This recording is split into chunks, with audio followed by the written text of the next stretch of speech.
Recupero del credito. Quali strumenti?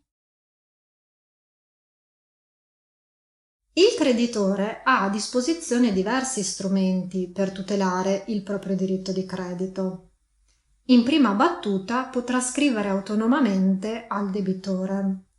Nella lettera potrà eccepire il grave inadempimento della controparte, intimare il pagamento delle somme dovute e sarà bene precisare il credito considerando il capitale ed eventuali accessori, assegnare un termine per l'adempimento spontaneo, questo termine dovrà essere congruo, avvisare il debitore che in difetto di adempimento assumerà le iniziative giudiziarie del caso per il recupero coattivo, il che comporterà un aggravio di spese.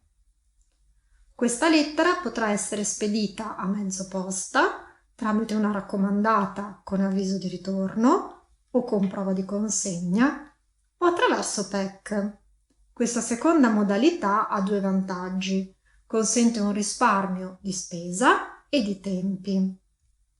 In seconda battuta, il creditore potrà rivolgersi all'avvocato.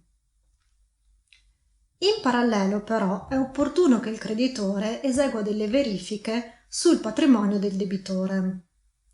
Tali verifiche sono importanti per capire se il debitore abbia disposto dei propri beni, mobili o immobili che siano. In questi casi, per cercare di paralizzare gli effetti degli atti dispositivi, è fondamentale il fattore tempo. Per approfondimenti visitate il sito web dello studio e seguiteci su Facebook.